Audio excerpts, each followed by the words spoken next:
Hey everybody, it's Joe from Greenlight Sound and greenlightsound.com here today with a look at a new compressor plugin from DDMF. This is the MagicDeathEye Compressor, which was a hand-built hardware compressor from Ian Sefchick out at Capitol Studios in Hollywood.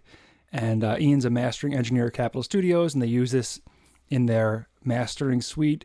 And Ian originally started, I think, at Capitol as a tech and worked on a lot of the old Capitol vintage equipment, so got a lot of familiarity with the inner workings of vintage compressors, like Fairchild, Stay Levels, and so on. And this one's based upon Fairchild 660 compressor. And you can kind of tell by some of the controls, if you're familiar with Fairchilds, that this one is sort of based upon it. The actual compressor itself, the hardware, I'll pull up the website here. There it is. The mono version of this hardware is $4,800. And the stereo version is $8,800. So an expensive handmade boutique compressor, which is pretty cool. And this is the only plug-in version of it that exists right now. I want to apologize in advance for any hiss you do hear every once in a while. This is a demo version of this compressor. And DDMF's demo policy is that the compressor is fully functional, or their plugins are fully functional, except you hear a little hiss every so often. So if you hear that sound, sorry about it. It's just because it's a demo version. So this thing features 8 tubes, hand-wound transformers, like I said, all sort of boutique handmade stuff. And its controls are pretty straightforward if you're used to a Fairchild. If you're used to a standard compressor, it's a little different. So the conjunction of the input and threshold, those two things in combination, create the amount of compression you get. So you drive it harder with the input, you lower that threshold, you're going to get more compression. The numbers over here for the time constants are the attack and release sort of coupled together, where 1 is the fastest attack and release, 4 is the slowest attack and release, and these D1 and D2 have a fast attack and a dual release from medium to slow. There's dual release for these two. Now, once you do choose your attack and release settings through the time knob, you can modify the attack here, coupled with this, through the attack controller here. You can toggle fast, medium, or slow attack times that modify what's going on with your time knob right here. You can engage a high-pass filter, which stops the low end from triggering too much compression. Turn the compressor on and off. And a little Easter egg right here, changes the VU meter. Okay, oh, and there's also output control here with this little screw. So the first instrument I want to try this on is a drums bus. I'm going to play the drum track as I have it now without any compression. So here's the dry drum track.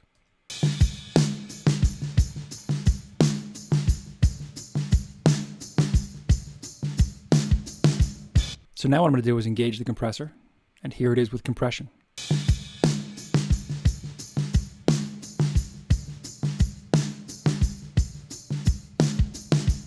Even with just that little bit, 2 dB compression on a sort of the second attack time here, which is not the fastest attack and release, but the second fastest, you can hear the low end really thicken up, and maybe that's has to do with sort of the transformer and tube modeling going into it, I'm not sure, but it's really giving this nice full sound to the low end. Again, here it is without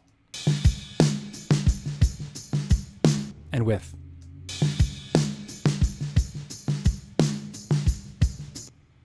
I'm going to mess around with these time constants here. I'm going to push it a little harder, a little bit more compression. Fast attack. Up to 3, slower.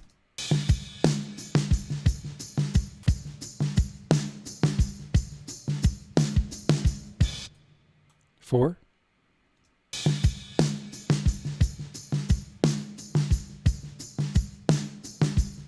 And these different ones with dual release.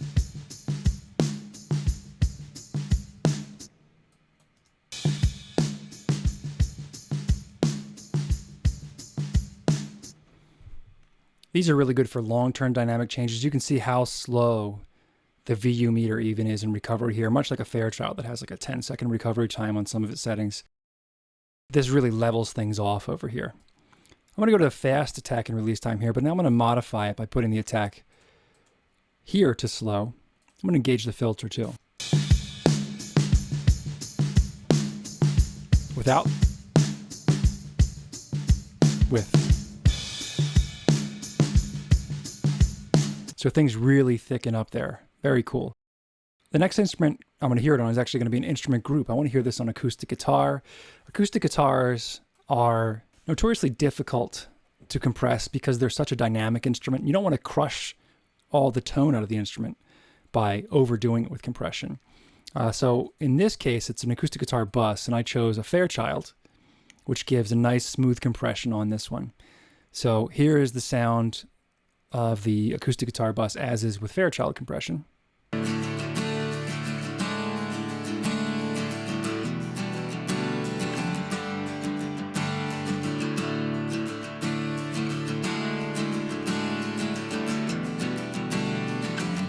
Just 1 to 2 dB of compression here. The time constant here is 1, which is the fastest on a Fairchild as well. So I'm going to bypass the Fairchild, move over to the MagicDeathEye, go to that fastest attack and release time again. Here we go.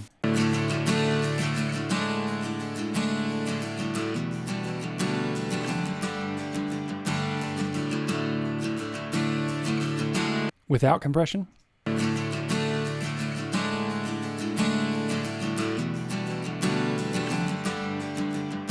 And with. I'm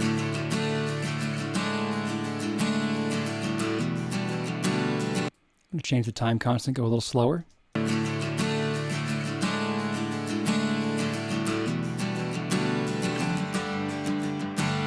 Really smooths out those sort of downbeat, harder strums where the level pops up a little bit. So it's nice on acoustic guitar there. Now I want to show you what happens if you really crush it, because this compressor is very smooth and it's not going to give you a crazy, overly compressed sound like a smashed 1176 or Distressor. So I'm really going to push it this time.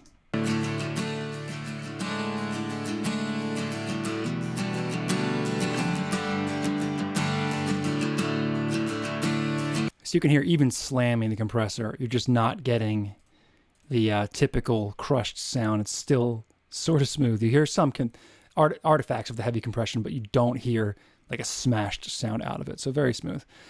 If you're looking for smooth compression, another instrument group that will need it are strings. So I have live strings recorded for this tune. And again, I was going with the Fairchild for my compression duties. I'm going to bypass the Fairchild again and see if I can get this MagicDeathEye to do the same trick as the Fairchild. So first, here's the strings without any compression.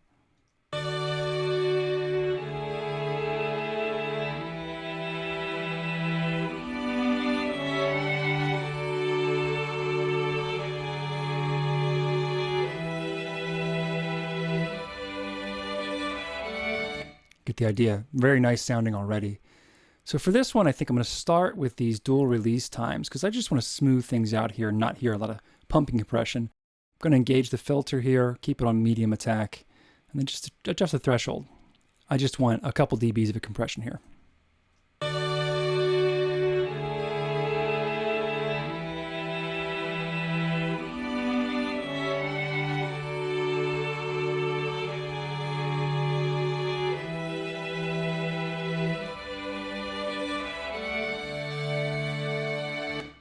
Without.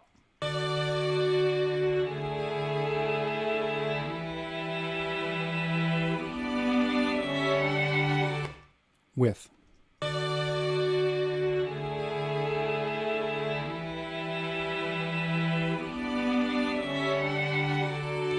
It's hard to hear what it does there unless you're listening very closely. It's very subtle, but it smooths everything out rather than having these little jumps in level. Now, if I go to a faster attack and release time down here, it might be a little bit more obvious to hear.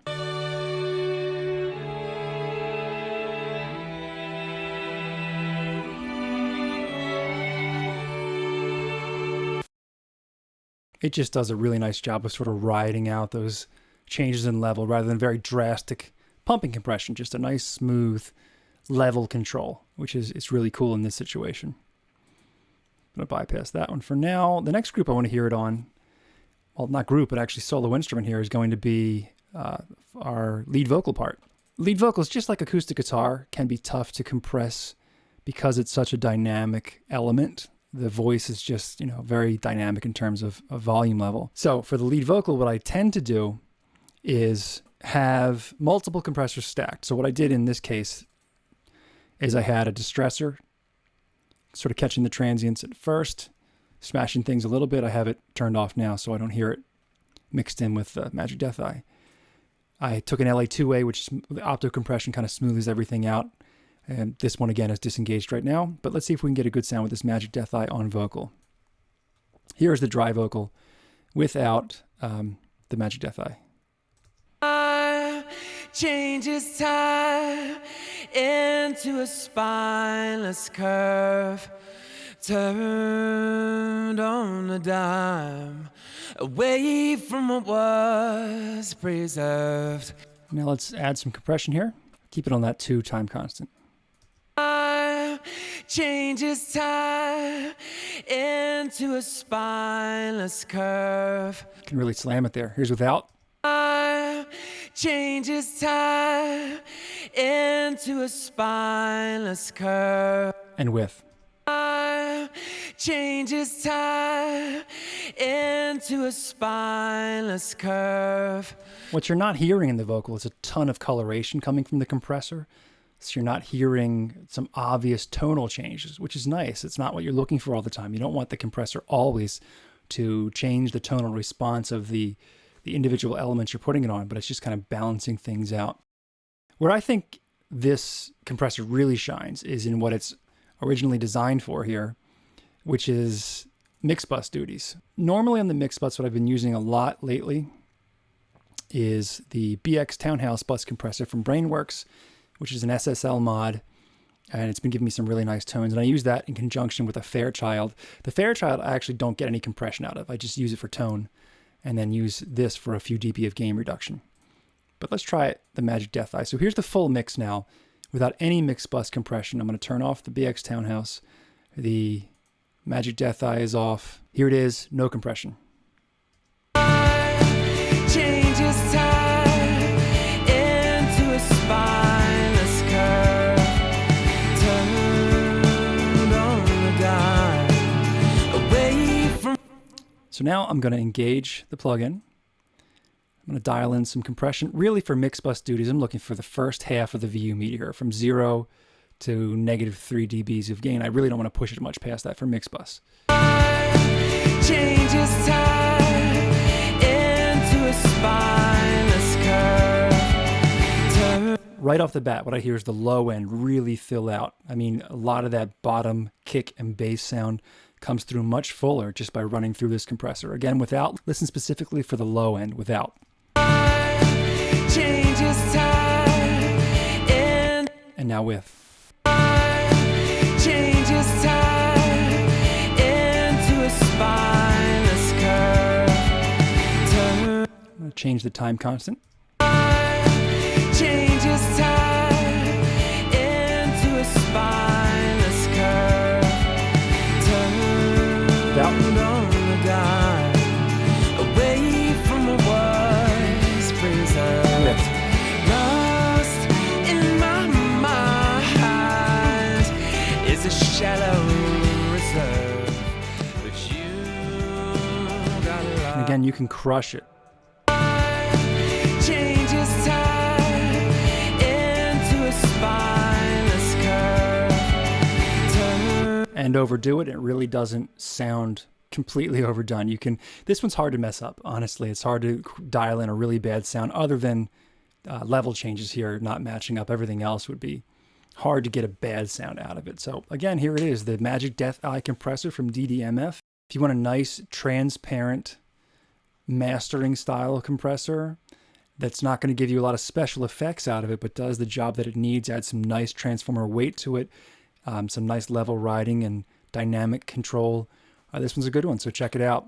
Again, if you have any comments or questions, let me know down below. Don't forget to subscribe, and I'll see you in the next one.